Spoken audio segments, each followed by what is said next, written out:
Welcome to This Explainer. Today, we're diving into a genuinely fascinating constitutional court judgment out of South Africa. We are talking about the 1996 case of Mohlomi versus the Minister of Defense. It's this incredible, real-life David versus Goliath legal battle. You got the massive, unyielding power of the state's military bureaucracy going head-to-head with the fundamental rights of a single disadvantaged citizen. You know, it's always so interesting to unpack a case like this because it shows us exactly how abstract legal rules play out in the very real and honestly, very messy real world. Okay, let's dive into this by asking a question that sits right at the heart of our explainer today. Should a simple 3-day paperwork error cost you your constitutional rights? I mean, imagine surviving a horrific injury, finally mustering up the courage and the resources to seek justice, only to have a massive government department look at you and say, "Yeah, sorry, you missed a deadline by 3 days. Case dismissed." It sounds completely absurd, right? But that is literally what almost happened to our plaintiff, Mohlomi, who was actually just a minor at the time. A tiny, completely well-intentioned filing mistake almost completely derailed his quest for justice. Tracking the timeline of events really helps us understand how this whole thing unfolded. So, on May 2nd, 1994, Mohlomi was intentionally shot by a soldier. And this wasn't just a minor scrape, he spent the next 7 solid weeks recovering in a hospital bed. Because he was a minor and definitely didn't have deep financial resources, it was a couple of months later that he finally sought help from the WITS Campus Law Clinic. Now, this clinic provided free legal services using attorneys and law students, which is amazing. But here is where the fateful clerical error happens. During his interview, a well-meaning student mistakenly wrote down that Mohlomi had been shot by a policeman, not a soldier. So naturally, they immediately sent a legal notice to the Minister of Safety and Security. 6 weeks pass. The supervising attorney reviews the file, realizes, wait, the shooter was actually military, and immediately fires off the correct notice to the Minister of Defense. But because of that delay, the notice was sent 28 days before the lawsuit officially started. Part 1. The 6-month deadline. Now, 28 days might sound like a pretty reasonable heads up, but as we're about to see, the law can be an incredibly rigid trap. Under Section 113(1) of the Defense Act, you only had 6 months from the date the cause of action arose, which basically means the day of the shooting, to file a lawsuit against the military. 6 months. Think about that ticking clock for a second. Mohlomi spent almost 2 of those months just lying in a hospital bed recovering from a gunshot wound. By the time he was actually well enough to go out, find free legal counsel, and get his case processed, that clock was almost completely out of time.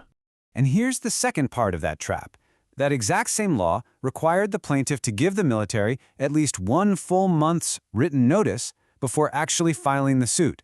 Because of the clinic student's mix-up between the police and the military, by the time the attorney caught the mistake and sent the right notice, there were only 28 days left before they absolutely had to file the lawsuit to beat that 6-month deadline we just talked about. They were exactly 3 days short of the 31 days that legally constituted a month at that time of year. Just 3 days. Now, what's really interesting about this slide is the underlying legal concept here. In South African law, you have a standard statute of limitations, known as prescription, which generally gives you about 3 years to sue. And the great thing about prescription is that it can be paused for things like, being a minor, or simply not knowing who injured you. But Section 113(1), that wasn't standard prescription. It was what's called a vervoltermen, or an expiry period. Basically, this means it's an absolute, rigid time limit with 0 exceptions. It offered absolutely no leniency for the fact that Mohlomi was a minor, no leniency for his long hospital stay, and definitely no forgiveness for the fact that it took a while to identify the shooter. Once that clock struck 0, the door to justice was slammed shut. Part 2. The right to justice. This is where the story shifts gears from a micro-level argument over a few days on a calendar to a massive constitutional showdown. So, the plaintiff's legal team decided, you know what, we're not just going to argue about the paperwork. They went straight to the interim constitution of South Africa. Section 22 proclaims, every person shall have the right to have justiciable disputes settled by a court of law. This is a completely crucial turning point in our explainer, because this constitutional right acts as the ultimate shield for regular citizens against an overbearing state. It essentially guarantees that the courthouse doors have to remain open. Which brings us to a massive question that the Constitutional Court suddenly had to answer. Does an administrative deadline trump a constitutional right? Now, the government argued that large state departments have, constantly shifting staff and complex logistics, so they claimed they desperately needed strict, early notices to investigate claims before spending public money on litigation. But think about it. Does the state's need for bureaucratic convenience really override a citizen's fundamental human right to seek justice in a court? Part 3. The reality of the law. To answer that massive question, Judge Didcott, who wrote the judgment for the Constitutional Court, looked beyond just the sterile text of the law books. And this brilliantly illustrates his approach. Judge Didcott highlighted the real, on-the-ground systemic obstacles facing average people in South Africa.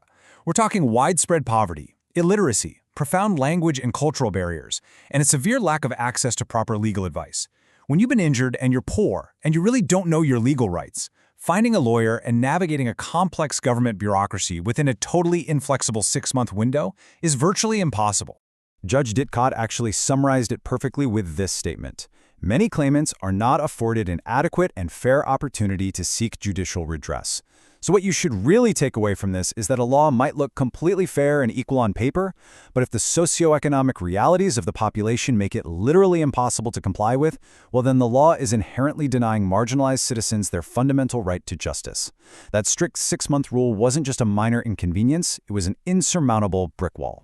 Let's move to Part 4, military versus police rules, and see how this builds, because the state's defense is about to fall apart. Judge Didcott completely dismantled the state's defense by doing something really clever. He compared the military's rules directly with the police's rules. Look at this contrast.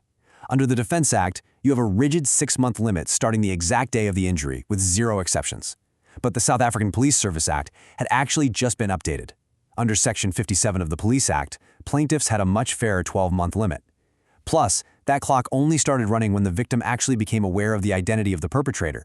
And crucially, if a plaintiff made a mistake or missed a deadline, the Police Act allowed a court of law to just condone the delay if it was in the interest of justice. Judge Didcott pointed out the obvious. The police face just as many, if not way more, lawsuits than the military. So if the police can manage to protect the state's interests using flexible, fair rules, then the military's rigid, unforgiving defense is completely indefensible. Part 5. The final verdict. The tension here was real as the Constitutional Court reached its historic decision. So the crucial point is, the Constitutional Court delivered a massive, unanimous victory for civil rights. They declared Section 113(1) of the Defense Act is declared to be inconsistent with Section 22 of the Interim Constitution and to be invalid for that reason. The entire provision was completely struck down. The court basically ruled that the government absolutely cannot shield itself from accountability by setting these administrative traps that are mathematically and practically impossible for disadvantaged citizens to clear. The Goliath of state bureaucracy was defeated by the fundamental right to justice. And the ripple effect of this was just enormous. The court ordered that all pending cases against the military would no longer be choked out by this dead law. Instead, they'd be governed by the standard, flexible prescription laws of the country until Parliament could step up and write a new, actually constitutional statute. Think about that. Because a law clinic student made a tiny clerical error, and because a young man named Mohlomi stood his ground and fought back when the military tried to use a 3-day shortfall to throw out his case, the constitutional rights of countless future plaintiffs were completely saved. Which brings us to the end of our explainer. But I want to leave you with a thought that reaches far beyond just this one case back in 1996. You know, we so often think of justice in terms of these big, dramatic courtroom verdicts. But the truth is, justice is frequently denied very quietly, buried in the fine print of filing deadlines and procedural red tape. So I leave you with this. How might procedural rules in your own legal system be silently blocking access to justice right now? Thank you so much for joining me as we walk through this incredibly important case.